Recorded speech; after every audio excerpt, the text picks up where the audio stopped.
Missionary അദ്ദേഹം റസൂലുള്ളാഹി സ്വല്ലല്ലാഹു അലൈഹി വസല്ലമ ചെറുപ്പം മുതലേ ഒരു മന്ത്രവാദത്തിന് അടിമപ്പെട്ടയാളാണ് എന്ന വാദമുന്നയിക്കുന്നു. ഈ വാദത്തിന് മറുപടി പറയാൻ അള്ളാഹുവിന്റെ അനുഗ്രഹം കൊണ്ട് എനിക്ക് അവസരമുണ്ടായി. അങ്ങനെ മറുപടി പറയുന്ന സന്ദർഭത്തിൽ പ്രവാചകൻ സല്ലല്ലാഹു അലൈഹി വസല്ലമ അറബികൾക്കിടയിൽ 40 വയസ്സുവരെ അവരുടെ പൂർണ്ണമായ അംഗീകാരത്തോടുകൂടി ജീവിച്ചയാളായിരുന്നു എന്നും ആ സമയത്ത് വരെ 40 വയസ്സുവരെ പിൽക്കാലഘട്ടത്തിൽ റസൂലുള്ളാഹി സ്വല്ലല്ലാഹു അലൈഹി വസല്ലമയുടെ ശത്രുക്കളായി മാറിയ ആളുകൾക്ക് പോലും റസൂലുള്ളാഹി സ്വല്ലല്ലാഹു അലൈഹി വസല്ലമയെ കുറിച്ച് അക്കാലഘട്ടത്തിൽ ഒരു എതിരഭിപ്രായവും ഉണ്ടായിരുന്നില്ല എന്നും ആ കാലത്ത് അവർക്കെങ്ങാനും പ്രവാചകൻ സല്ലല്ലാഹു അലൈഹി വസല്ലമ മാന്ത്രിക വിദ്യക്ക് അടിമപ്പെട്ടയാളായിരുന്നുവെങ്കിൽ അവർ തീർച്ചയായും അത് പറയുമായിരുന്നു എന്നുമെല്ലാമുള്ള വസ്തുതകൾ വിശദീകരിച്ചു കൊടുക്കുന്നതിനിടക്ക് അവരെ സംബന്ധിച്ചിടത്തോളം, മക്കയിലെ മുശ്രിക്കുകളെ സംബന്ധിച്ചിടത്തോളം അവർക്കിടയിൽ ജീവിച്ച അറബികൾക്കിടയിൽ ജീവിച്ച ഒരു സാധാരണ അറബി പയ്യനായിരുന്നു റസൂലുള്ളാഹി സ്വല്ലല്ലാഹു അലൈഹി വസല്ലമ എന്ന് പറഞ്ഞത് കട്ട് ചെയ്ത് വളരെ സമർത്ഥമായി റസൂലുള്ളാഹി സ്വല്ലല്ലാഹു അലൈഹി വസല്ലമയെ അറബി പയ്യനാക്കി എന്ന രൂപത്തിൽ അവതരിപ്പിക്കുന്ന ക്ലിപ്പ് എന്നെ കുറിച്ചുണ്ട്. അവതരിപ്പിക്കാം, അങ്ങനെ എന്തു അവതരിപ്പിക്കാം. ആ ക്ലിപ്പുകളുടെ ലോകത്ത് നിന്ന് പുറത്തിറങ്ങുക. ചോദ്യം ചോദിക്കുന്നതിന് മുമ്പ് ഇവിടെ നിച്ചോപ്രൂത്തിന്റെ ഓഫീസുണ്ട്, ഫറൂഖ് കോളേജിലല്ലേ. ഇവിടെ മൊഫ്യൂസൽ ബസ് സ്റ്റാൻഡിന്റെ അടുത്ത് നിച്ചോപ്രൂത്തിന്റെ ഓഫീസുണ്ട്. അവിടെ നിന്ന് വരിക, എന്നിട്ട് ആ ഡിബേറ്റ് ഒന്ന് പൂർണ്ണമായി കണ്ടു നോക്കുക. ഏകദേശം 8 മണിക്കൂറോളം നീണ്ടുനിന്ന ക്രൈസ്തവ മിഷനറിമാരുമായി ഖുർആനിന്റെ ദൈവികതയെയും ബൈബിളിന്റെ ദൈവികതയെയും കുറിച്ച് നടന്ന ഡിബേറ്റ് കാണുക. അവിടെ നിന്ന് എത്ര സമർത്ഥമായാണ് റസൂലുള്ളാഹി സ്വല്ലല്ലാഹു അലൈഹി വസല്ലമയെ തെറി പറയുന്ന ആളുകളാണ് നമ്മളെല്ലാം എന്ന് വരുത്തി തീർക്കുന്നതിന് വേണ്ടി എത്ര സമർത്ഥമായാണ് ആ ക്ലിപ്പ് കട്ട് ചെയ്തുണ്ടാക്കിയത് എന്ന് നമുക്ക് അവിടെ മനസ്സിലാകും. അപ്പോ ഇങ്ങനെ തന്നെയാണ് ആളുകളെ കുറിച്ചുള്ള പല പരദൂഷണങ്ങളും. ഞാൻ പറഞ്ഞു, ആരെങ്കിലും അങ്ങനെ പറയുന്നുണ്ടെങ്കിൽ നിങ്ങളുടെ നേതാവ്, നമ്മളുടെ നേതാവ്, നമുക്ക് ആകെ ഒരു നേതാവുള്ളൂ, അത് റസൂലുള്ളാഹി സ്വല്ലല്ലാഹു അലൈഹി വസല്ലം തങ്ങളാണ്. അതല്ലാത്തൊരു നേതാവ് നമുക്കില്ല. അവിടെ റസൂലുള്ളാഹി സ്വല്ലല്ലാഹു അലൈഹി വസല്ലം തങ്ങളുടെ നിർദ്ദേശപ്രകാരം നമ്മളുടെ ഇസ്ലാമിക ദഅവത്ത് നിർവഹിക്കുന്നതിന് വേണ്ടി ഒരു കൂട്ടായ്മയുണ്ടാകുമ്പോ ആ കൂട്ടായ്മക്ക് ചിലപ്പോ നേതൃത്വം വഹിക്കുന്ന ആളുകൾ ഉണ്ടാകും. പക്ഷേ മതപരമായി മതത്തിന്റെ കാര്യത്തിൽ ദീനിന്റെ വിഷയത്തിൽ റസൂലുള്ളാഹി സ്വല്ലല്ലാഹു അലൈഹി വസല്ലം മാത്രമാണ് നമ്മുടെ നേതാവ്. പ്രവാചകൻ പറഞ്ഞതാണ് നമ്മൾ അനുസരിക്കുക. റസൂലുള്ളാഹി സ്വല്ലല്ലാഹു അലൈഹി വസല്ലമ വളരെ കൃത്യമായി റസൂലുള്ളാഹി സ്വല്ലല്ലാഹു അലൈഹി വസല്ലമയെ സ്നേഹിക്കാതെ ഒരാൾക്ക് മുസ്ലിമാകാൻ കഴിയില്ല എന്ന് പഠിപ്പിക്കുകയും പരിശുദ്ധ ഖുർആൻ ഖുൽ ഇൻ കുൻതും തുഹിബ്ബൂനല്ലാഹ ഫത്തബിഊനി എന്ന് റസൂലുള്ളാഹി സ്വല്ലല്ലാഹു അലൈഹി വസല്ലമയോട് അല്ലാഹു പറയാൻ വേണ്ടി കൽപ്പിക്കുകയും ചെയ്താൽ ആ റസൂലുള്ളാഹി സ്വല്ലല്ലാഹു അലൈഹി വസല്ലമയെ സ്നേഹിക്കേണ്ട രീതി എന്താണ് എന്ന് നമുക്ക് വളരെ കൃത്യമായി മനസ്സിലാക്കാൻ കഴിയാതില്ലെന്ന്. റസൂലേ പറയണം, എന്നെ നിങ്ങൾ സ്നേഹിക്കുന്നെങ്കിൽ, അള്ളാഹുവിനെ സ്നേഹിക്കുന്നുവെങ്കിൽ നിങ്ങൾ പ്രവാചകനെ പിന്തുടരുകയാണ് വേണ്ടത്. ഫത്തബിഊനി, നിങ്ങൾ എന്നെ പിന്തുടരണം. റസൂലുള്ളാഹിനോട് പറയാൻ വേണ്ടി പറയാണ്. അപ്പോ റസൂലുള്ളാഹി സ്വല്ലല്ലാഹു അലൈഹി വസല്ലമയെ സ്നേഹിക്കുന്ന ആളുകൾ എന്നുള്ള നിലക്ക് ഞാനും എന്റെ സുഹൃത്തുമെല്ലാം ചെയ്യേണ്ടത് നമ്മൾ റസൂലുള്ളാഹി സ്വല്ലല്ലാഹു അലൈഹി വസല്ലമയെ പിന്തുടരുകയാണ്. അങ്ങനെ പിന്തുടരാൻ തീരുമാനിച്ചാൽ നമ്മൾ തെറ്റിദ്ധാരണയുണ്ടാക്കുന്ന ക്ലിപ്പുകളുടെ ലോകത്ത് നിന്ന് പോന്ന് എന്താണ് വസ്തുത എന്ന് പരിശോധിക്കുക, പഠിക്കുക, മനസ്സിലാക്കുക. അപ്പോൾ മനസ്സിലാകും ആരാണ് റസൂലുള്ളാഹി സ്വല്ലല്ലാഹു അലൈഹി വസല്ലമയെ സ്നേഹിക്കുന്നത്, ആരാണ് വെറുക്കുന്നത് എന്ന്. റസൂലുള്ളാഹി ജീവിച്ച് കാണിച്ച ജീവിത പാന്താവ്, മാർഗം, അതാണ് നമ്മൾ സ്നേഹിക്കേണ്ടത്. അതാണ് നമ്മെ പ്രവാചകനുമായി ബന്ധപ്പെടുത്തേണ്ടത്. നമ്മൾ അത് പഠിക്കുക, മനസ്സിലാക്കുക. കൂടുതൽ ചോദ്യങ്ങൾ ചോദിക്കാം, പക്ഷെ ഇപ്പോഴല്ല. നിങ്ങൾക്ക് ഈ പ്രോഗ്രാം എന്ന് പറഞ്ഞാൽ ഞാനും നിങ്ങളും തമ്മിലുള്ള ഒരു പരിപാടിയല്ലല്ലോ. ജനങ്ങൾക്ക് എല്ലാവർക്കും അവസരം ഉണ്ടല്ലോ. നിച്ചോഫ് ട്രൂത്തുമായി ബന്ധപ്പെടുക. നിങ്ങൾക്ക് ആ സന്ദർഭം ഉപയോഗപ്പെടുത്താവുന്നതാണ് ഇൻഷാ അല്ലാഹ്.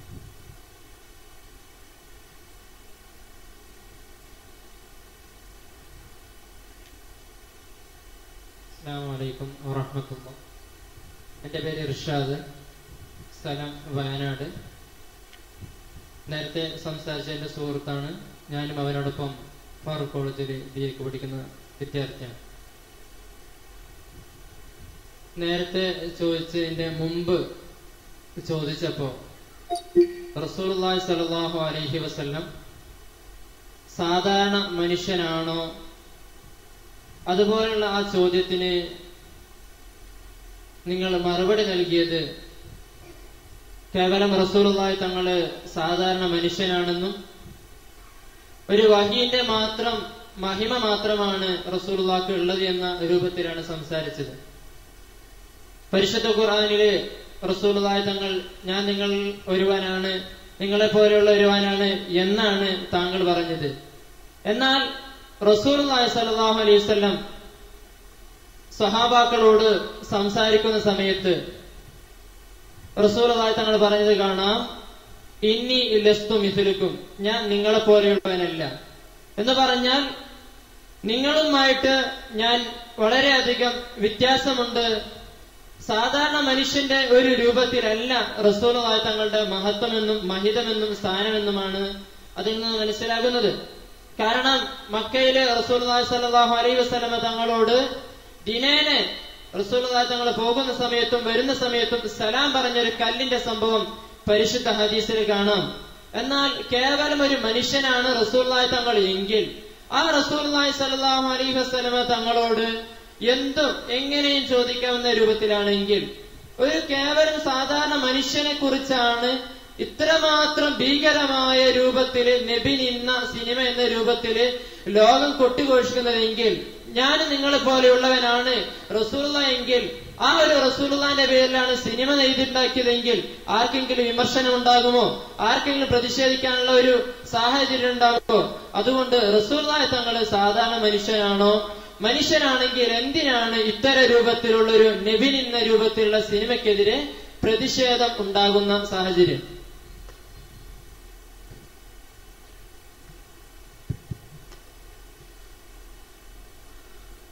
സുഹൃത്തിന്റെ ചോദ്യത്തിൽ എന്റെ നേരത്തെ ഉത്തരത്തെ ഗണ്ണിച്ചിരിക്കുകയാണ്. യഥാർത്ഥത്തിൽ നേരത്തെ ഉത്തരം എന്റെ സുഹൃത്ത് മനസ്സിലാക്കിയോ എന്ന് എനിക്കറിയില്ല. നേരത്തെ ചോദ്യം എന്തായിരുന്നു? പ്രവാചകൻ സല്ലല്ലാഹു അലൈഹി വസല്ലമ മനുഷ്യനാണോ? അദ്ദേഹത്തിന് ദൗർബല്യങ്ങളുണ്ടോ? അദ്ദേഹത്തിന് മറ്റ് തകരാറുകളുണ്ടോ? അദ്ദേഹത്തിന്റെ ചോദ്യത്തിന്റെ അടിസ്ഥാനത്തിലാണ് നമ്മൾ ഉത്തരം പറഞ്ഞത്. അവിടെയാണ് പരിശുദ്ധ ഖുർആനിലെ വചനം ഉദ്ധരിച്ചുകൊണ്ട് ഖുൽ ഇന്നമാ അന ബശറും മിസ്ലുക്കും യൂഹാ ഇലയ്യ അന്നമാ ഇലാഹുക്കും ഇലാഹും വാഹിദ് എന്നുള്ള വചനം ഞാൻ ഉദ്ധരിച്ചത്. അഥവാ പ്രവാചകരെ താങ്കൾ പറയണം, ഞാൻ നിങ്ങളെപ്പോലെയുള്ള ഒരു മനുഷ്യനാകുന്നു, എന്നാൽ എനിക്ക് വഹി ലഭിക്കുന്നു. നമ്മൾ രണ്ടു കൂട്ടരുടെയും ആരാധ്യൻ ഒരാൾ തന്നെയാണ് എന്ന് വഹി ലഭിക്കുന്നു എന്ന ഉത്തരം പറയാൻ അള്ളാഹുവാണ് കൽപ്പിച്ചത്. ഇതിനർത്ഥം വഹീന്റെ അടിസ്ഥാനത്തിലുള്ള മഹത്വങ്ങളെല്ലാം റസൂലുള്ളാഹി സ്വല്ലല്ലാഹു അലൈഹി വസല്ലമക്കുണ്ട് എന്ന് തന്നെയാണ്. വഹീന്റെ അടിസ്ഥാനത്തിലുള്ള മഹത്വത്തിന്റെ ഭാഗമാണ് പ്രവാചകന് ഉള്ള എല്ലാ മുഅ്ജിസത്തുകളും. റസൂലുള്ളാഹി സ്വല്ലല്ലാഹു അലൈഹി വസല്ലമ ഒരു സാധാരണ മനുഷ്യനാണ് എന്ന് ഞാൻ പറഞ്ഞു എന്ന് നേരത്തെ തന്നെ ഒരു മുൻധാരണയുടെ അടിസ്ഥാനത്തിൽ ചോദ്യം വന്നതുകൊണ്ടാണ് ചോദ്യം തന്നെ വരുന്നത്. യഥാർത്ഥത്തിൽ ഞാൻ പറഞ്ഞത് റസൂലുള്ളാഹി സ്വല്ലല്ലാഹു അലൈഹി വസല്ലമ നേരത്തെ ചോദ്യം കൂടി കൂട്ടിവെക്കണം. പ്രവാചകന് ദൗർബല്യങ്ങൾ ഉണ്ടായിരുന്നവോ? അതിന് മുമ്പത്തെ ചോദ്യം എന്താ?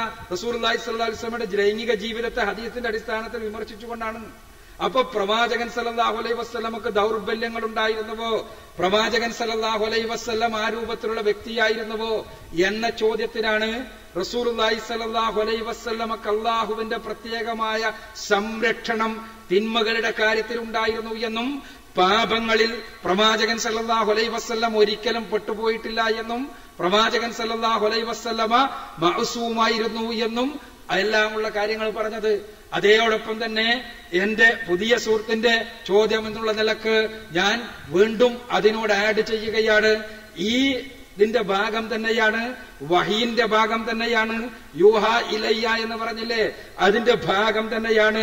റസൂലുള്ളാഹി സ്വല്ലല്ലാഹു അലൈഹി വസല്ലമയുടെ സവിശേഷതകൾ എല്ലാം തന്നെ കല്ലിനോട് സംസാരിച്ചതാണെങ്കിലും വൃക്ഷത്തോട് കൽപ്പിച്ചതാണെങ്കിലും പ്രവാചകന്റെ കയ്യിൽ നിന്ന് വെള്ളമൊഴുകിയതാണെങ്കിലും റസൂലുള്ളാഹി സ്വല്ലല്ലാഹു അലൈഹി വസല്ലമ കറന്നപ്പോ ആ പാല് കൊണ്ട് ഒരുപാട് പേർക്ക് കുടിക്കാൻ കഴിഞ്ഞതാണെങ്കിലും പ്രവാചകൻ വിളമ്പിയ ഭക്ഷണം, ആ ഭക്ഷണത്തിൽ ബർക്കത്തുണ്ടായി ഒരുപാട് പേർക്ക് ആ ഭക്ഷണം തിന്നാൻ ഉള്ള അവസരമുണ്ടായതുമെല്ലാം റസൂലുള്ളാഹി സ്വല്ലല്ലാഹു അലൈഹി വസല്ലമയുടെ വഹീന്റെ ഭാഗമായ മുഅ്ജിസത്തിന്റെ ഭാഗമാണ്, ആയത്തിന്റെ ഭാഗമാണ്. റസൂലുള്ളാഹി സ്വല്ലല്ലാഹു അലൈഹി വസല്ലമയുടെ മഹത്വമാണത് എന്ന് ആർക്കാണ് അതിൽ സംശയമുള്ളത്? അതുമാത്രമല്ല, റസൂലുള്ളാഹി സ്വല്ലല്ലാഹു അലൈഹി വസല്ലമയെ ചെറുപ്പകാലഘട്ടം മുതലേ വഹീ ലഭിച്ചതിന് ശേഷം മാത്രമല്ല, ചെറുപ്പകാലഘട്ടം മുതലേ വഹീനെ പറ്റുന്ന രൂപത്തിൽ അള്ളാഹു വളർത്തിക്കൊണ്ടുവന്നിരുന്നു എന്നതും പ്രവാചകൻ സ്വല്ലല്ലാഹു അലൈഹി വസല്ലമയുടെ മഹത്വമാണ്. റസൂലുള്ളാഹിന്റെ ചെറുപ്പകാലഘട്ടത്തിൽ നടന്ന അത്ഭുത സംഭവങ്ങളെക്കുറിച്ച് സഹിയായ ഹദീസുകളിൽ പറയുന്നുണ്ട്. ആ ഹദീസുകളിൽ പറയുന്ന കാര്യങ്ങളും എന്താണ്? റസൂലുള്ളാഹി സ്വല്ലല്ലാഹു അലൈഹി വസല്ലമക്ക് മാത്രമുള്ളതാണ്. അത് നമ്മുടെ ജീവിതത്തിൽ ഉണ്ടാകുന്നതല്ല. എന്തുകൊണ്ട്? റസൂലുള്ളാഹി സ്വല്ലല്ലാഹു അലൈഹി വസല്ലമ വഹീ കൊടുക്കുവാൻ പറ്റിയ രൂപത്തിൽ ഓരോ പ്രവാചകനെയും അള്ളാഹു വളർത്തിക്കൊണ്ടുവരുന്നത് പോലെ റസൂലുള്ളാഹി സ്വല്ലല്ലാഹു അലൈഹി വസല്ലമയെയും 40 വയസ്സുവരെ അള്ളാഹു വളർത്തിക്കൊണ്ടുവന്നതാണ്. അവിടെയൊന്നും തന്നെ യാതൊരു അഭിപ്രായ വ്യത്യാസമില്ല. അഭിപ്രായ വ്യത്യാസമുണ്ടെന്ന് വരുത്തി തീർത്ത് നാം പ്രവാചകൻ സല്ലല്ലാഹു അലൈഹി വസല്ലമയെ സാധാരണ ഒരു നിങ്ങളെയും എന്റെയും പോലെയുള്ള ഒരു സാധാരണക്കാരനാക്കുന്നു എന്ന് വരുത്തി തീർക്കുവാൻ വേണ്ടി എന്റെ സുഹൃത്തിന്റെ ആരുടെയോ പറഞ്ഞു തന്ന തെറ്റിദ്ധാരണന്റെ അടിസ്ഥാനത്തിലാണ് എന്റെ സുഹൃത്ത് ചോദിക്കുന്നത്. യഥാർത്ഥത്തിൽ നമുക്കാർക്കും നമ്മളാരും പറയുന്ന കാര്യം അതല്ല. പരിശുദ്ധ ഖുർആനിലെ ഖുൽ ഇന്നമാ അന ബശറും മിസ്ലുക്കും എന്ന് പറയുമ്പോ ആ അർത്ഥം തന്നെയാണ് ഇവിടെ വിവക്ഷിക്കുന്നത്. ഒരു മനുഷ്യനാണ് എന്ന് പറയുമ്പോ അതേസമയം പ്രവാചകൻ ഒരു സാധാരണക്കാരെ പോലെ ഉള്ള ഒരാളല്ല. എന്തുകൊണ്ടെന്നാൽ സാധാരണക്കാരെ പോലെ ഒരാളല്ല എന്ന് പറയുന്നത് വഹീന്റെ അടിസ്ഥാനത്തിലുള്ള സവിശേഷതകൾ റസൂലുള്ളാഹി സ്വല്ലല്ലാഹു അലൈഹി വസല്ലമക്കുണ്ട് എന്നതുകൊണ്ടാണ്. ആ സവിശേഷതകൾ നിഷേധിക്കുന്നത് ശരിയല്ല. അത് മുസ്ലിങ്ങൾക്കാർക്കും നിഷേധിക്കുവാൻ സാധ്യവുമല്ല.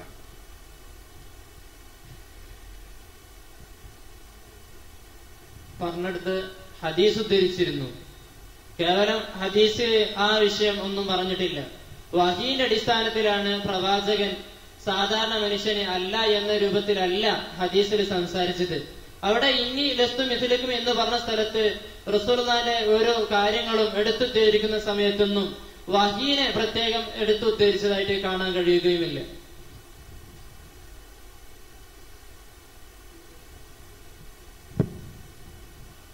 സുഹൃത്തെ, റസൂലുള്ളാഹി സ്വല്ലല്ലാഹു അലൈഹി വസല്ലം ഞാൻ നിങ്ങളെപ്പോലെയല്ല എന്ന് ഏതെങ്കിലും സന്ദർഭത്തിൽ പറഞ്ഞിട്ടുണ്ടെങ്കിൽ ആ പറഞ്ഞത് ഏത് സന്ദർഭത്തിലാണ്, എന്താണ് എന്നെല്ലാം പരിശോധിക്കേണ്ട ഒരു ഹദീസാകുമ്പോൾ എങ്ങനെയുണ്ടെങ്കിൽ ഇല്ലെങ്കിൽ പോലും റസൂലുള്ളാഹി സ്വല്ലല്ലാഹു അലൈഹി വസല്ലമ വഹീൽ ഉള്ളത് കൊണ്ടല്ല റസൂലിന്റെ സവിശേഷത എന്നാണ് എന്റെ സുഹൃത്തിന്റെ വാദമെങ്കിൽ പ്രവാചകൻ സല്ലല്ലാഹു അലൈഹി വസല്ലമയുടെ സവിശേഷത വഹിയുള്ളത് കൊണ്ടും അദ്ദേഹം പ്രവാചകനായതുകൊണ്ടും അദ്ദേഹത്തെ അള്ളാഹു പ്രത്യേകം തെരഞ്ഞെടുത്തത് കൊണ്ടുമാണ് എന്നാണ് പരിശുദ്ധ ഖുർആനിൽ നിന്നും ഹദീസുകളിൽ നിന്നും മനസ്സിലാകുന്നത്. അതാണ് ഞാൻ പറഞ്ഞത്. അങ്ങനെയാണ് ഖുർആനിൽ നിന്ന് മനസ്സിലാകുന്നത്, ഹദീസുകളിൽ നിന്ന് മനസ്സിലാകുന്നത്. റസൂലുള്ളാഹി സ്വല്ലല്ലാഹു അലൈഹി വസല്ലമയുടെ സവിശേഷതകൾ നേരത്തെ ഉദ്ധരിച്ച ഹദീസുകളിൽ പലതിലും പ്രവാചകൻ സല്ലല്ലാഹു അലൈഹി വസല്ലമയുടെ സവിശേഷതകളായി അനസ് റളിയല്ലാഹു അൻഹു പറഞ്ഞ കാര്യം, ചില കാര്യങ്ങൾ എന്റെ ചില സുഹൃത്ത് പറഞ്ഞു. ഇതേപോലെ പല സന്ദർഭത്തിലും പ്രവാചകൻ സല്ലല്ലാഹു അലൈഹി വസല്ലമയുടെ സവിശേഷതകൾ പറയപ്പെട്ടിട്ടുണ്ട്. ആ സവിശേഷതകളോടനുബന്ധിച്ച് റസൂലുള്ളാഹി സ്വല്ലല്ലാഹു അലൈഹി വസല്ലമ പറഞ്ഞ കാര്യങ്ങൾ എന്തൊക്കെയാണ് എന്ന് അപഗ്രഥിക്കലല്ല ഇന്നത്തെ നമ്മുടെ പ്രഭാഷണ ഉദ്ദേശവും ഇന്നത്തെ പ്രോഗ്രാമിന്റെ ഉദ്ദേശവും. മറിച്ച് നിങ്ങളുടെ ചോദ്യം പ്രവാചകൻ സാധാരണ മനുഷ്യനാണോ എന്നാണ്. ആ ചോദ്യത്തിലാണ് നമ്മൾ ഉത്തരം പറഞ്ഞത്. റസൂലുള്ളാഹി സ്വല്ലല്ലാഹു അലൈഹി വസല്ലമ മനുഷ്യൻ എന്നുള്ള നിലക്ക് സാധാരണക്കാരനാണ് എന്ന് പരിശുദ്ധ ഖുർആൻ കൊണ്ട് സ്ഥിരപ്പെടുന്ന കാര്യപാട്. ഖുൽ ഇന്നമാ അന ബശറും മിസ്ലുക്കും, നിങ്ങളെപ്പോലെയുള്ള ഒരു മനുഷ്യനാണ് ഞാൻ എന്ന് പറയാൻ വേണ്ടി അള്ളാഹു കൽപ്പിച്ചാൽ അതിന്റെ അർത്ഥം മനുഷ്യൻ എന്നുള്ള നിലക്ക് റസൂലുള്ളാഹി സ്വല്ലല്ലാഹു അലൈഹി വസല്ലം ഒരു പൂർണ്ണ മനുഷ്യനായിരുന്നു എന്നാണ്. അതല്ല എങ്കിൽ റസൂലുള്ളാഹി സ്വല്ലല്ലാഹു അലൈഹി വസല്ലമയുടെ മനുഷ്യത്വം നിഷേധിക്കുകയാണ് നമ്മൾ ചെയ്യുക. മനുഷ്യത്വം നിഷേധിച്ചു കഴിഞ്ഞാൽ പരിശുദ്ധ ഖുർആനിന്റെ മനുഷ്യരിലേക്ക് മനുഷ്യനാണ് പ്രവാചകനായി നിയോഗിക്കപ്പെടുക എന്നുള്ള ആശയത്തിന്റെ നിഷേധമാകും അത്. അങ്ങനെ ഒരുപാട് വിഷയങ്ങളുണ്ട്, അതല്ല ഞാൻ പറയുന്നത്. മറിച്ച് മനുഷ്യൻ സാധാരണക്കാരൻ എന്നുള്ളതിൽ നിന്ന് പ്രവാചകനെ വ്യതിരിക്തമാക്കുന്നത് അള്ളാഹുവിന്റെ പ്രത്യേകമായ സംരക്ഷണപാട് വഹിയാണ്. ആ വഹിയ് കൊടുക്കാൻ പറ്റിയ രൂപത്തിൽ അള്ളാഹു സുബ്ഹാനഹു വ തആല റസൂലുള്ളാഹി സ്വല്ലല്ലാഹു അലൈഹി വസല്ലമയെ വളർത്തിക്കൊണ്ടുവന്നതാണ്. ചെറുപ്പത്തിലുള്ള പ്രവാചക ജീവിതത്തിലെ അത്ഭുതങ്ങൾ അതാണ് വ്യക്തമാക്കുന്നത്. റസൂലുള്ളാഹിയുടെ ജീവിതത്തിലുണ്ടായ അനുഭവങ്ങൾ, പല സന്ദർഭങ്ങളിലുണ്ടായ അനുഭവങ്ങൾ, ഇതെല്ലാം തന്നെ വ്യക്തമാക്കുന്നത് റസൂലുള്ളാഹി സ്വല്ലല്ലാഹു അലൈഹി വസല്ലമക്ക് അള്ളാഹു നൽകിയ മുഅ്ജിസത്തുകളായിരുന്നു. അഥവാ എല്ലാം എന്താണ്, ആ സംഭവങ്ങൾ എല്ലാം തന്നെ പ്രവാചകനെ വ്യതിരിക്തനാക്കുന്നുണ്ട്. എന്നാൽ മനുഷ്യൻ എന്നുള്ള നിലക്ക് റസൂലുള്ളാഹി സ്വല്ലല്ലാഹു അലൈഹി വസല്ലം പൂർണ്ണ മനുഷ്യനായിരുന്നു എന്ന് ഖുർആൻ കൊണ്ട് സ്ഥിരപ്പെട്ട കാര്യപാട് എന്നാണ് ഞാൻ വ്യക്തമാക്കിയത്. മറ്റ് അതില് എന്റെ സുഹൃത്ത് പറഞ്ഞ ഹദീസ് അതിനെതിരായി വരുന്ന ഒരു സന്ദർഭവുമില്ല എന്നുള്ളതാണ് വാസ്തവം.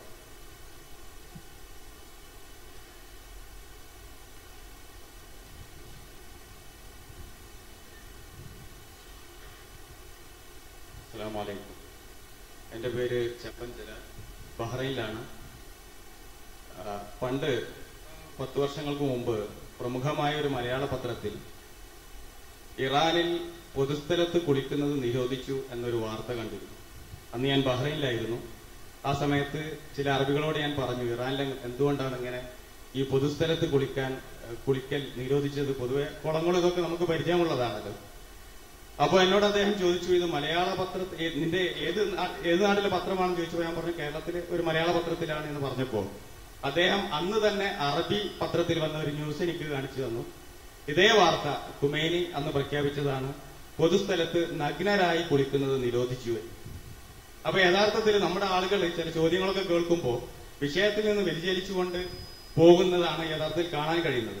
എന്റെ ചോദ്യം, ഇസ്ലാമിനെതിരെ യൂറോപ്പിലും അമേരിക്കയിലുമൊക്കെ അതിശക്തമായ പ്രചാരം നടന്നുകൊണ്ടിരിക്കുകയാണ്. പക്ഷെ അതേ സമയത്ത് തന്നെ ഇസ്ലാമിലേക്ക് ആളുകൾ യൂറോപ്പിലും അമേരിക്കയിലുമൊക്കെ ഇസ്ലാമിലേക്ക് ആളുകൾ വന്നുകൊണ്ടിരിക്കുന്നു എന്ന വാർത്ത, കൂടുതലായിട്ട് ആളുകൾ വന്നുകൊണ്ടിരിക്കുന്നു എന്ന വാർത്ത ചില കോണുകളിൽ നിന്ന് കേൾക്കുന്നു. എന്താണ് ഇതിന്റെ വാസ്തവം?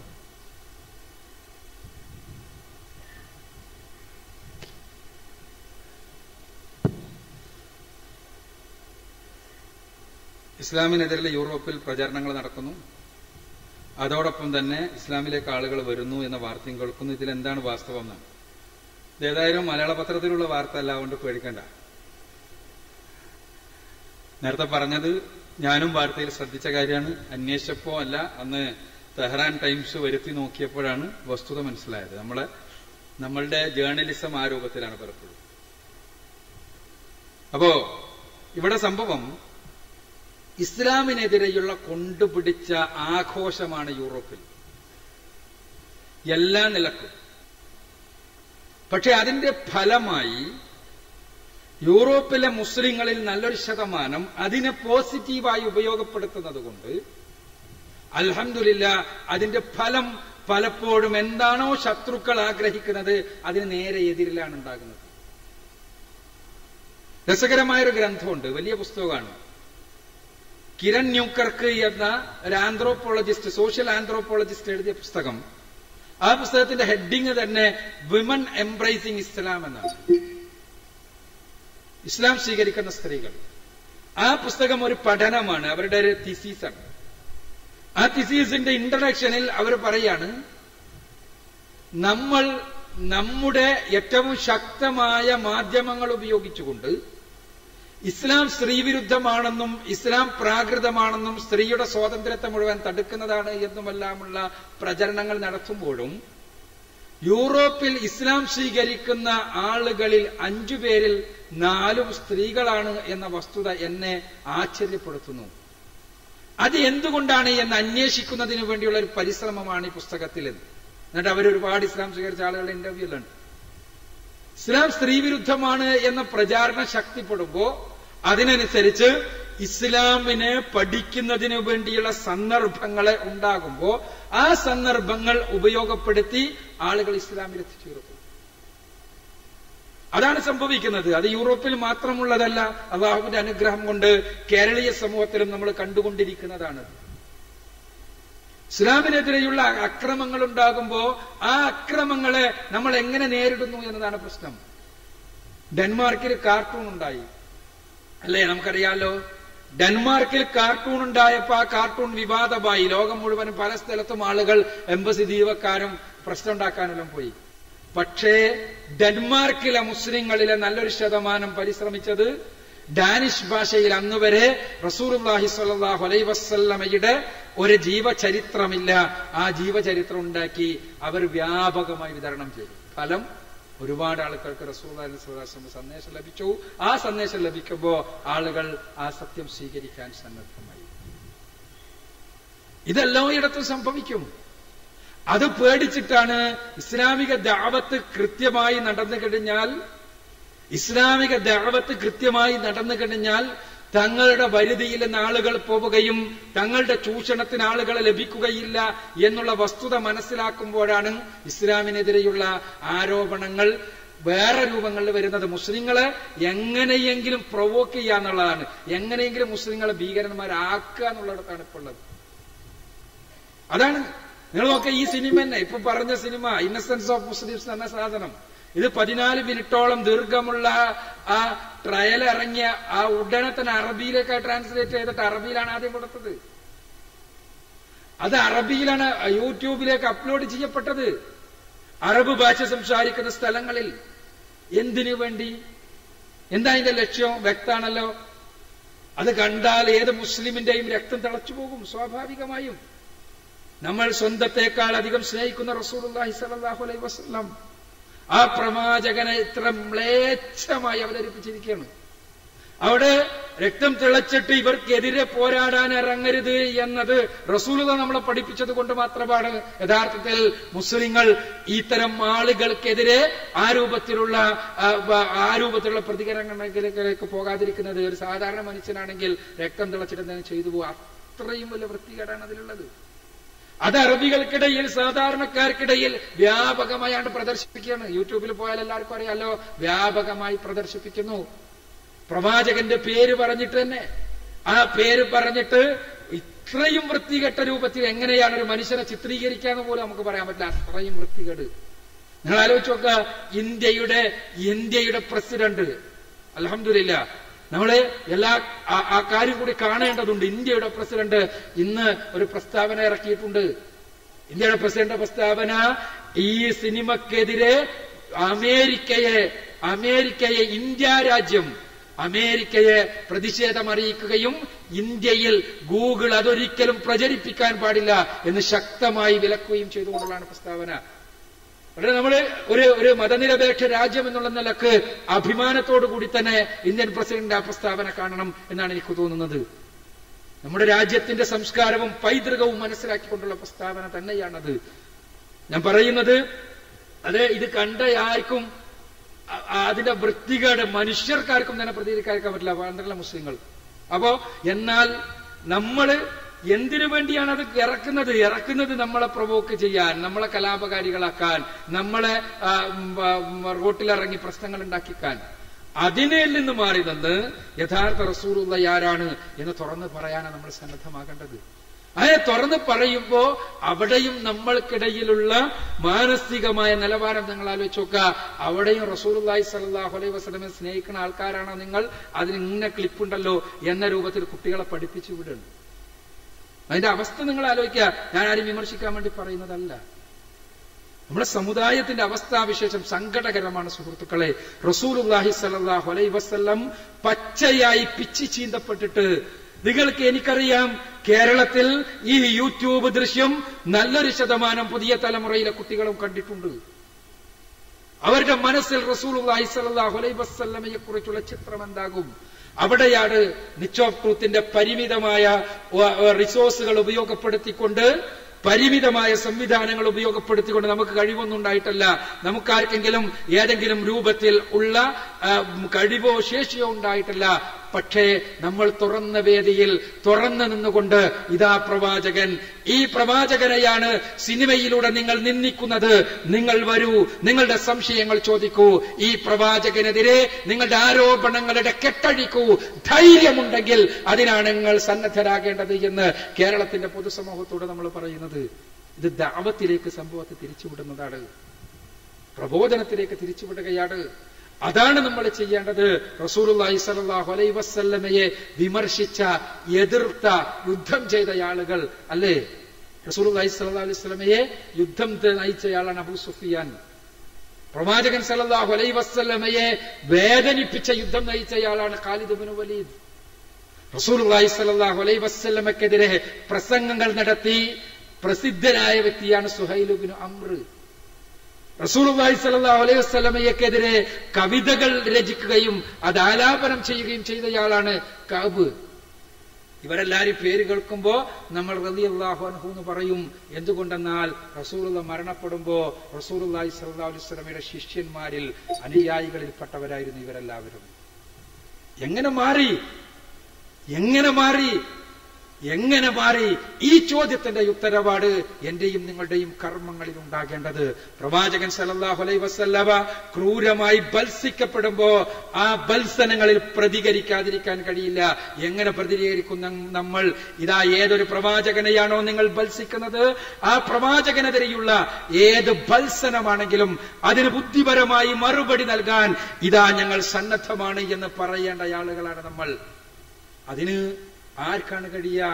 ചരിത്രത്തിൽ ജീവിച്ച ഏതൊരു വ്യക്തിയുടെ ജീവിതമെടുത്താൽ ഈ രൂപത്തിൽ നിങ്ങൾക്ക് പറയാൻ കഴിയുമോ?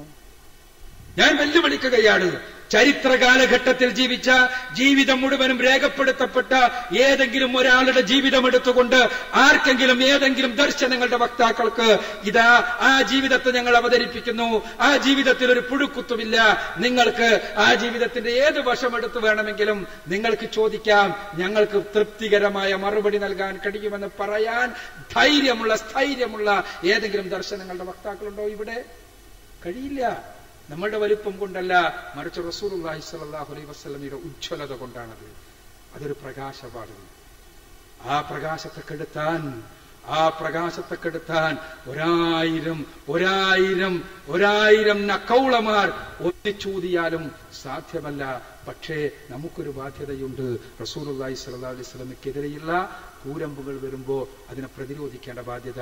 ചോദ്യത്തിന് ഉത്തരം എന്നുള്ള നിലക്ക് എനിക്ക് സൂചിപ്പിക്കാനുള്ളത്, ഇത് എന്തുകൊണ്ടാണ് സംഭവിക്കുന്നതെന്ന് വെച്ചാൽ, അവിടെ വിമർശനങ്ങൾ ഉണ്ടാകുമ്പോ മുസ്ലിങ്ങളിൽപ്പെട്ട നല്ലൊരു വിഭാഗം ആളുകൾ അതിനെ പോസിറ്റീവായി ഉപയോഗപ്പെടുത്തുകയും പ്രബോധന പ്രവർത്തനങ്ങൾക്ക് അവയെ ഉപയോഗപ്പെടുത്തുകയാണ് ചെയ്യുന്നത്. നമ്മള് ഈ അമേരിക്കയിലെ സെപ്റ്റംബർ 11 ആക്രമണം ഉണ്ടോതിനോട് അനുബന്ധിച്ച് എനിക്കെന്നെ അറിയാം. അന്ന് യൂണിവേഴ്സിറ്റികൾ, അവിടുത്തെ സ്റ്റുഡൻസ് യൂണിയനുകൾ ചെയ്തത് എന്താ വെച്ചാൽ, മുസ്ലിം സ്റ്റുഡൻസ് ചെയ്തതെന്ന് വെച്ചാൽ യൂണിവേഴ്സിറ്റികളിലെല്ലാം ജിഹാദ് എന്ന് ഭയങ്കര ചർച്ചയാണല്ലോ. ജിഹാദ് ഡിസ്കഷൻ എന്ന് പറഞ്ഞ് ചെറിയ ചെറിയ ടേബിൾ ടോക്കുകൾ ഉണ്ടാക്കിയത്. ജിഹാദ് പേപ്പറിലെല്ലാം വലിയ വാർത്തയായിട്ട് വരുമ്പോൾ ജിഹാദ് ഡിസ്കഷൻ എന്ന് പറയുമ്പോൾ യൂറോപ്യൻ സ്റ്റുഡൻസിന് ഭയങ്കര താല്പര്യം. ആ ഡിസ്കഷനിൽ അവർ പോയിരിക്കും എന്താണ് യഥാർത്ഥത്തിലുള്ള ജിഹാദ് എന്ന് വിശദീകരിച്ചു കൊടുക്കും. അത് തർക്കങ്ങളാകും, ചർച്ചകളാകും. ആ ചർച്ചകൾക്കൊടുവിൽ അവരിൽ പലരും ഇസ്ലാം സ്വീകരിക്കുന്ന അവസ്ഥാവിശേഷം ഉണ്ടാകും. ഇതാണ് അവിടെ സംഭവിക്കുന്നത്. അത് തന്നെയാണ് നമുക്കും സംഭവിക്കേണ്ടത്. ആദർശ പ്രബോധനത്തിനാണ് ഈ അവസരങ്ങൾ നമ്മൾ ഉപയോഗപ്പെടുത്തേണ്ടത്. അല്ലാഹു അനുഗ്രഹിക്കട്ടെ. സഹോദരങ്ങളെ, മുസ്ലിം സുഹൃത്തുക്കൾക്ക് പ്രത്യേകം അവസരം കൊടുക്കണമെന്നുണർത്താണ്. ഈ സദസ്സിൽ മുസ്ലിം സുഹൃത്തുക്കൾ ഉണ്ടെങ്കിൽ അവർ മുന്നോട്ട് വരണമെന്നും അവർക്ക് അവസരം നൽകണമെന്നും പ്രത്യേകം നടത്തും. സഹോദരിമാരുടെ അടുക്കൽ ചോദ്യം ചോദിക്കാൻ സൗകര്യമില്ലാത്തതുകൊണ്ട് അവർ എഴുതി തന്നിരിക്കുകയാണ്. ഇസ്ലാമിലെ വസ്ത്രധാരണ രീതി ഒരു യുദ്ധത്തിൽ കുറെ സ്ത്രീകൾ പീഡിപ്പിക്കപ്പെട്ടത് മൂലമാണ് ഉണ്ടായത് എന്ന് ഒരു അമുസ്ലിം സുഹൃത്ത് പറഞ്ഞു. ശരിക്കും ഏതവസ്ഥയിലാണ് ഇസ്ലാമിക വസ്ത്രധാരണം നിലവിൽ വന്നത് എന്ന് അറിയാൻ താല്പര്യപ്പെടുന്നു.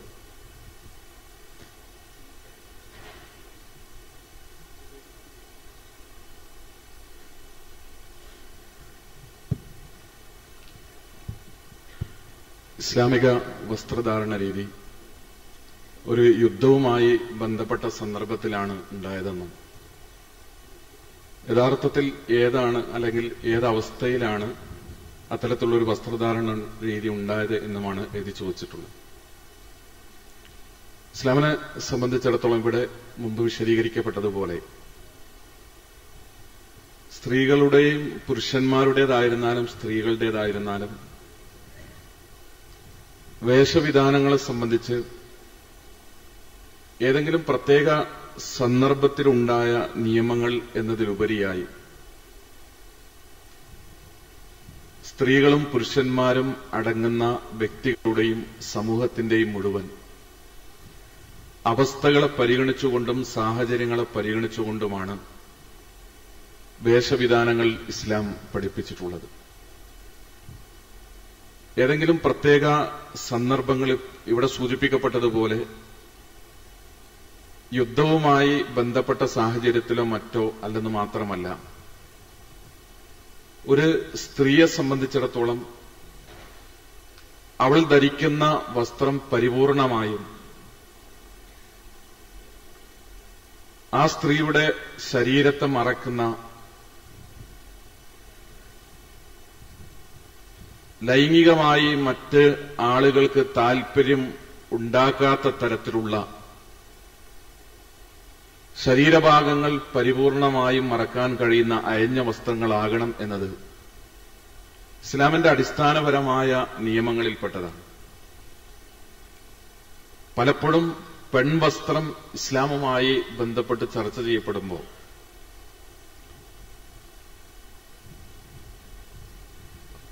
സ്ത്രീകളോട് ഇസ്ലാം ഇന്ന വസ്ത്രം ധരിക്കണം എന്നാവശ്യപ്പെട്ടതുകൊണ്ട് മുസ്ലിം സമുദായത്തിൽ സ്ത്രീകൾ അടിച്ചമർത്തപ്പെടുന്നുവെന്നും വളരെ പിന്നോക്കാവസ്ഥയിലേക്ക് മുസ്ലിം സ്ത്രീകൾ പോകാനുള്ള കാരണം അവരുടെ വസ്ത്രധാരണമാണ് എന്നുമൊക്കെ നിരീക്ഷിക്കപ്പെടാറുണ്ട്. വസ്ത്രത്തെക്കുറിച്ചും വേഷങ്ങളെക്കുറിച്ചുമുള്ള നമ്മുടെ സമൂഹത്തിൽ നിലനിൽക്കുന്ന ധാരണകൾ അവനവന്റെ ഇഷ്ടത്തിനനുസരിച്ചുള്ളതും അവനവന്റെ സംസ്കാരത്തിനനുസരിച്ചുള്ളതും സൗകര്യത്തിനനുസരിച്ചുള്ളതും ഓരോരുത്തരും ധരിക്കുക എന്നതാണ്. ഇസ്ലാമിനെ സംബന്ധിച്ചിടത്തോളം വസ്ത്രം ധരിക്കാൻ പെണ്ണിനോട് ആവശ്യപ്പെട്ടപ്പോഴും ആണിനോട് ഇസ്ലാം ആവശ്യപ്പെട്ടപ്പോഴും അടിസ്ഥാനപരമായി അവിടെ പരിഗണിച്ചൊരു കാര്യം, അതാ ധരിക്കുന്ന വ്യക്തിക്കും അയാൾ ഉൾക്കൊള്ളുന്ന സമൂഹത്തിനും